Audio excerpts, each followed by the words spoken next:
Bismillahirrahmanirrahim. Assalamualaikum warahmatullahi wabarakatuh.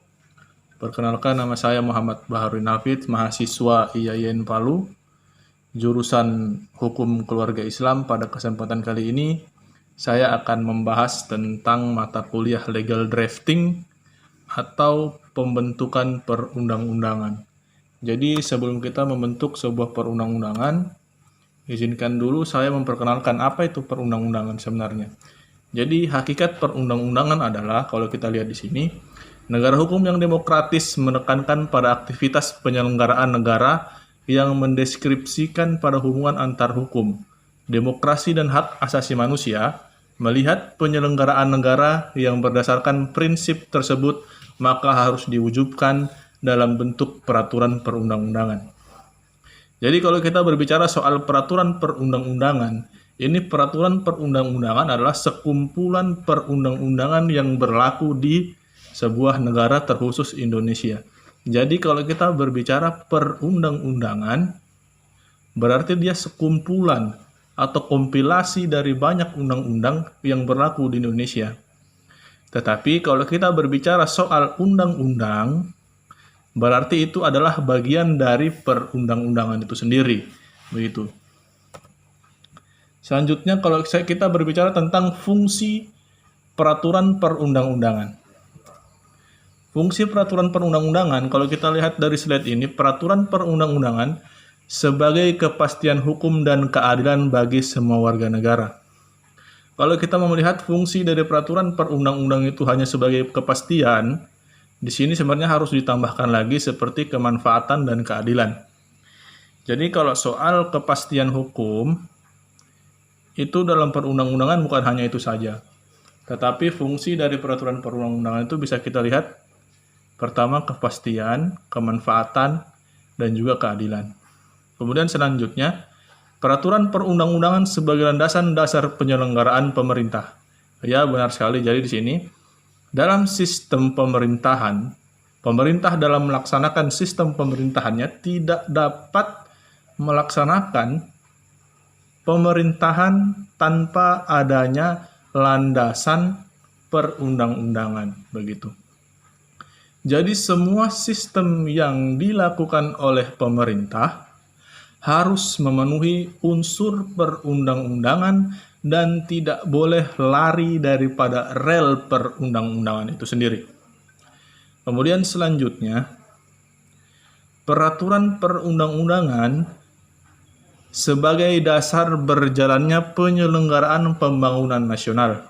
Jadi kalau kita berbicara soal pembangunan nasional, di sini bukan infrastruktur saja atau bukan hanya infrastruktur negara.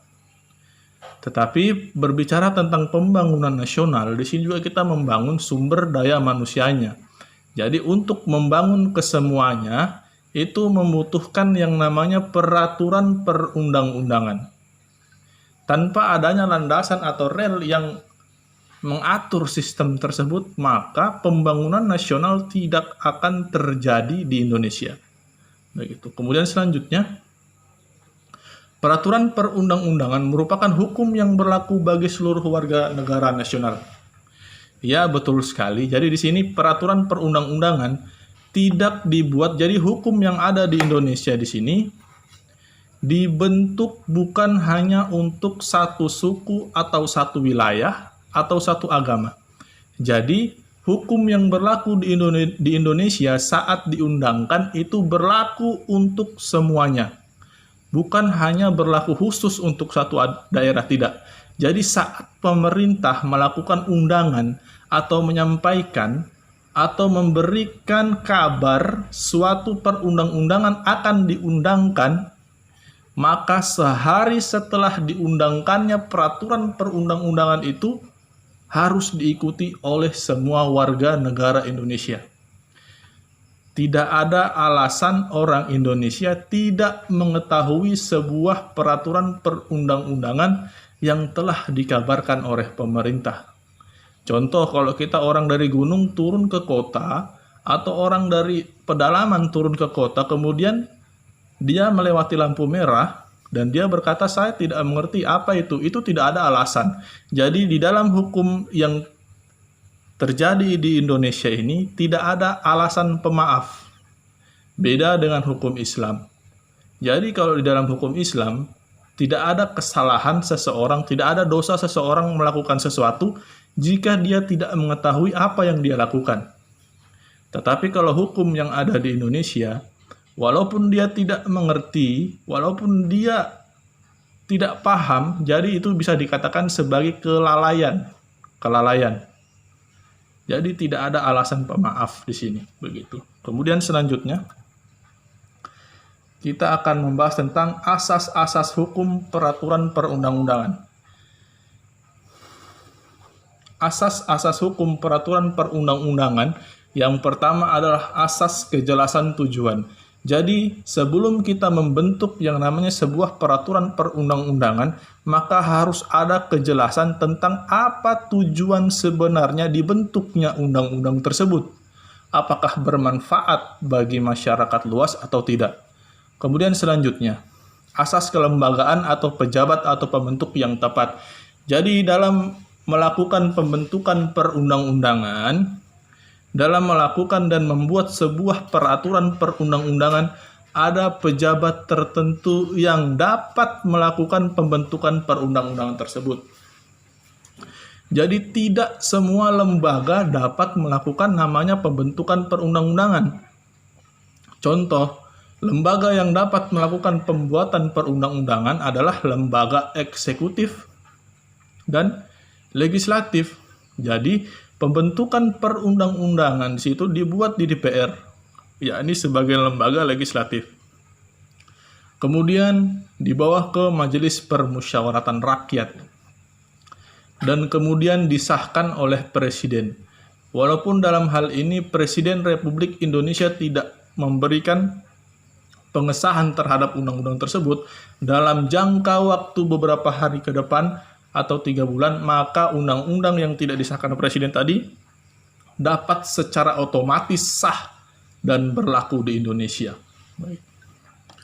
Kemudian selanjutnya, asas kesesuaian antar jenis hierarki dan materi muatan. Jadi, kalau kita berbicara soal hierarki perundang-undangan, jadi di sini sudah ada ketentuan undang-undang tersebut tidak dapat saling menjatuhkan atau melampaui atau melewati undang-undang yang ada di atasnya. Kalau berbicara soal hierarki perundang-undangan berarti kita harus setara. Bukan setara, jadi harus mengikuti urutan-urutan. Undang-undang yang di bawah tidak boleh menyampingkan undang-undang yang di atas. Contohnya seperti itu. Jadi harus jelas. Seperti Undang-Undang Dasar yang sifat Undang-Undang Dasar Republik Indonesia 1945 yang berlaku umum, kemudian dijelaskan dan undang-undang yang di bawahnya yang berlaku khusus. Jadi bentuknya begitu, tidak boleh saling melewati atau melompati. Kemudian selanjutnya asas kedayagunaan. Apa sih asas kedayagunaan? Jadi kalau kita berbicara soal asas kedayagunaan, jadi di sini dia apakah pembentukan perundang-undangan tersebut berguna bagi masyarakat luas ataukah merugikan bagi masyarakat luas. Kalau di dalam pembentukan perundang-undangan itu mudaratnya lebih banyak daripada manfaat di masyarakat, maka sebaiknya peraturan perundang-undangan itu harus dibatalkan. Karena sesuai dengan yang kita ketahui bahwa pembentukan hukum yang ada di Indonesia, pembentukan hukum yang ada di Eropa ataupun dunia, itu harus sesuai dengan keinginan masyarakat. Hukum dibentuk untuk masyarakat, bukan hukum dibentuk untuk hukum. Kalau hukum dibentuk untuk hukum, maka itu akan mencederai yang namanya hak asasi manusia daripada rakyat itu sendiri. Kemudian selanjutnya asas kejelasan rumusan. Jadi rumusan-rumusan yang ada di dalam perundang-undangan juga itu harus jelas. Dari isi-isi daripada perundang-undangan itu harus jelas. Bahasanya, dari bahasa, bagaimana gramatikalnya, bagaimana filosofi bahasanya, semua harus jelas. Begitu. Kemudian selanjutnya 6 asas keterbukaan. Dalam pembentukan perundang-undangan tidak ada kata-kata tertutup. Jadi semuanya harus terbuka dan harus jelas dan harus diketahui oleh masyarakat banyak. Kemudian selanjutnya kita membahas tentang jenis-jenis peraturan perundang-undangan. Kalau kita berbicara jenis-jenis peraturan perundang-undangan, ini tidak jauh seperti kita berbicara soal hierarki perundang-undangan. Jadi yang pertama itu Undang-Undang Dasar Negara Republik Indonesia tahun 1945. Itu adalah ketetapan yang paling tinggi daripada hierarki perundang-undangan. Turun ke bawah ada yang namanya ketetapan Majelis Permusyawaratan Rakyat atau TAP MPR, ketetapan MPR. Kemudian selanjutnya ada undang-undang atau peraturan pemerintah pengganti undang-undang atau Perpu. Kemudian peraturan pemerintah pengganti atau peraturan pemerintah. Kemudian peraturan presiden, Perpres. Peraturan daerah, Perda provinsi atau peraturan kabupaten atau kota, begitu. Jadi dari jenis-jenis peraturan perundang-undangan ini atau hierarki peraturan perundang-undangan ini tidak boleh saling melompati satu sama lain. Jadi yang paling tinggi adalah Undang-Undang Dasar Negara Republik Indonesia tahun 1945. Kemudian ini adalah hierarki perundang-undangan. Kalau kita melihat di sini adalah piramida. Jadi yang paling atas itu Undang-Undang Dasar 1945, kemudian dijabarkan sampai ke bawah peraturan daerah, kabupaten atau kota. Begitu. Kemudian selanjutnya kalau kita berbicara Undang-Undang Dasar 1945, bagaimana penjelasannya? Ya ini kalau kita melihat sejarah dari undang-undang itu sudah melalui banyak amandemen. Undang-Undang Dasar 1945 merupakan hukum dasar dalam peraturan perundang-undangan. Naskah resmi Undang-Undang Dasar 1945, naskah Undang-Undang 1945 yang ditetapkan pada 18 Agustus 1945 dan diberlakukan kembali dengan dekret Presiden pada tanggal 5 Juli 1959 serta dikukuhkan secara aklamasi pada tanggal 22 Juli 1959.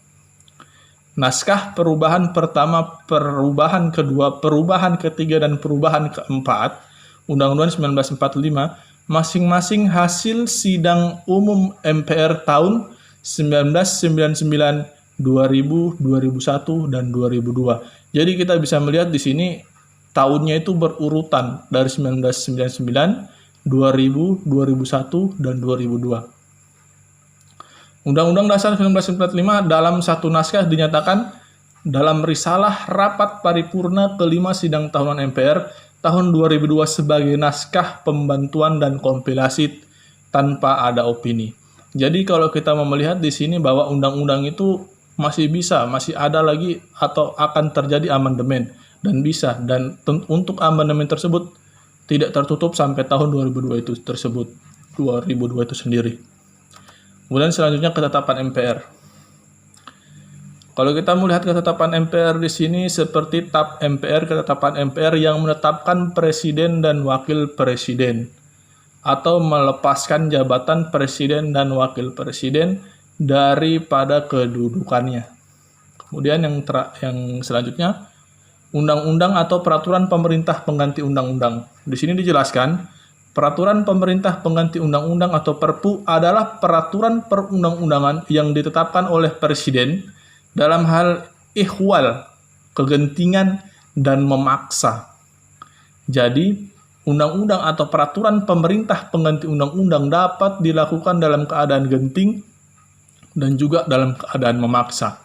Seperti kita lihat lalu seperti undang-undang terorisme yang belum adanya undang-undang tentang terorisme pada saat terjadinya bom di Bali.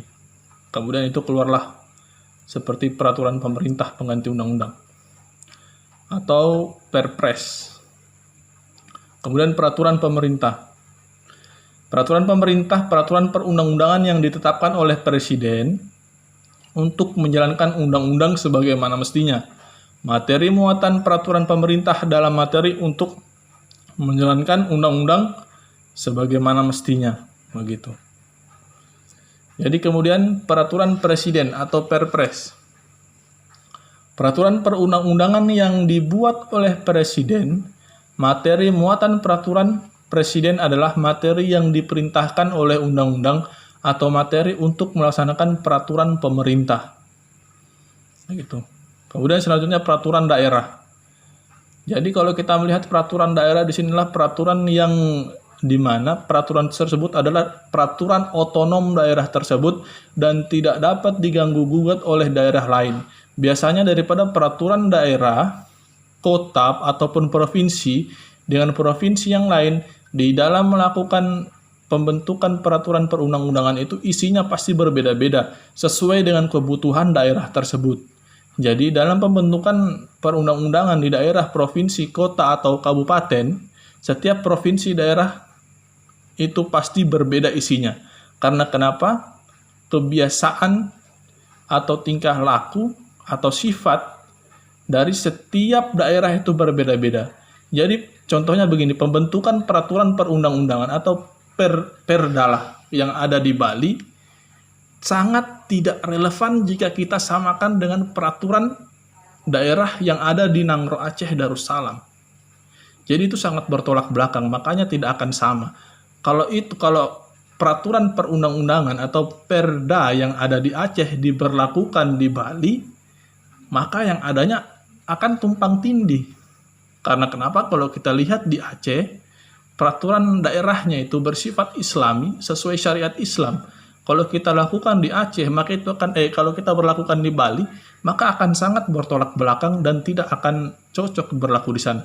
Makanya saya katakan tadi, pembentukan perda di setiap daerah itu pasti berbeda-beda sesuai dengan kebutuhan dan kemanfaatan daerah tersebut. Nah, itu tadi pembahasan tentang hierarki. Kemudian asas yang harus dimuat dalam peraturan perundang-undangan. Jelas, dalam pembentukan perundang-undangan kita harus ada yang namanya asas pengayoman.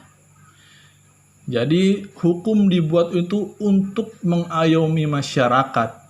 Walaupun kita ketahui tujuan hukum juga atau bentuk dari hukum itu sifatnya memaksa. Atau pembentukan hukum itu ya sudah begitu, daripada pembentukannya ya sudah memang hukum itu memaksa. Tetapi di sisi lain hukum juga harus mengayomi daripada orang-orang yang mencari keadilan. Kemudian bersifat kemanusiaan. Di sini dia tidak boleh melanggar yang namanya hak-hak daripada manusia itu sendiri. Kemudian sifat kebangsaan.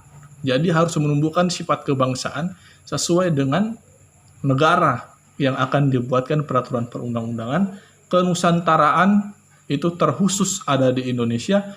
Bhinneka Tunggal Ika berarti dia harus berbeda-beda tetapi tetap satu, walaupun kita berbeda-beda dari tempat, agama, ras, dan budaya. Tetapi soal perundang-undangan kita tetap satu. Dan pastinya memenuhi yang namanya keadilan.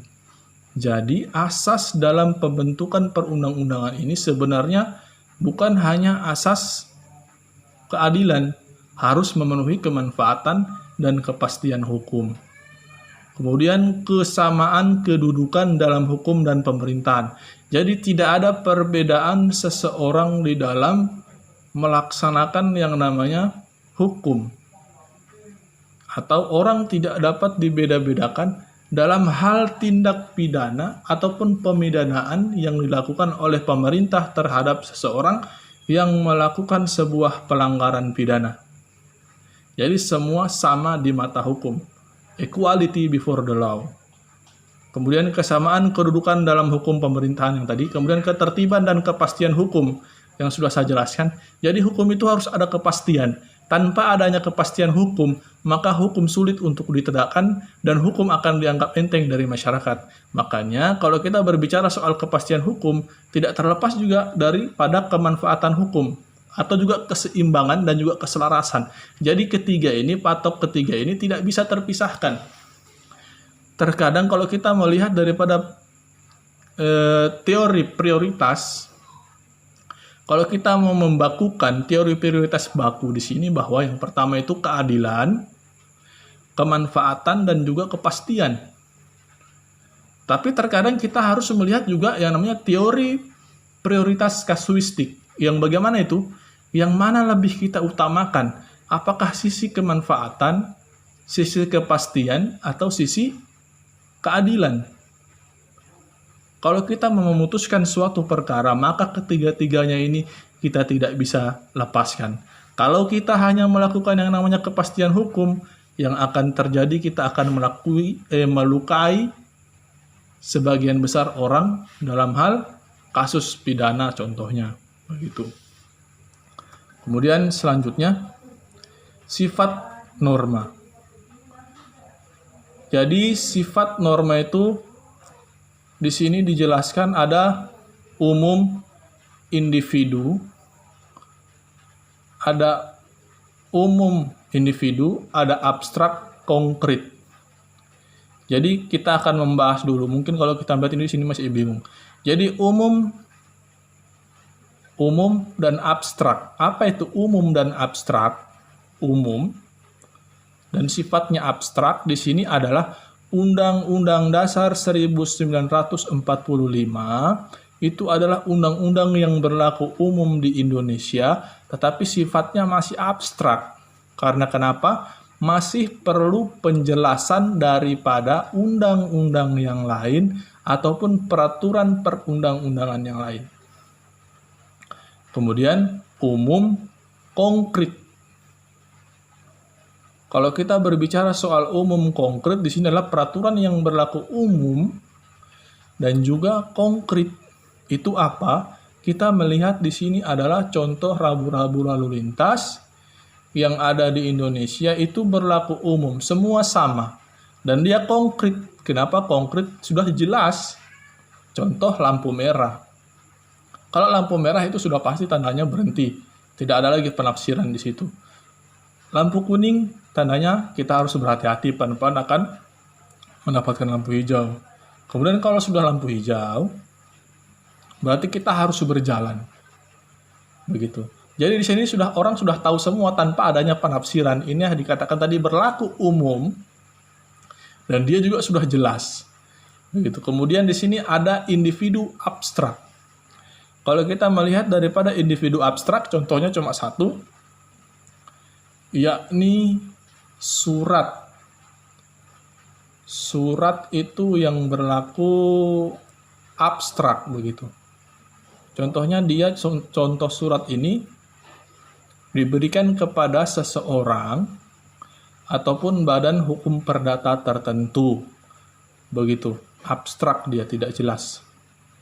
Dan contohnya memang hanya satu. Kemudian individual konkret. Yang bagaimana individual konkret itu? Individual konkret adalah contohnya di sini biar kita tidak susah, yakni individual konkret itu seperti izin mendirikan bangunan.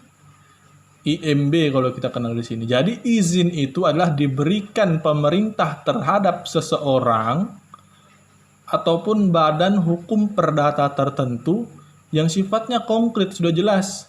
Contoh saat seseorang akan membuat yang namanya bangunan, dia harus memiliki IMB, dan IMB ini tidak ada lagi penafsiran, sudah jelas izin mendirikan bangunan. Makanya itulah yang disebut dengan individual konkret, suratnya berlaku individu dan dia berlaku konkret.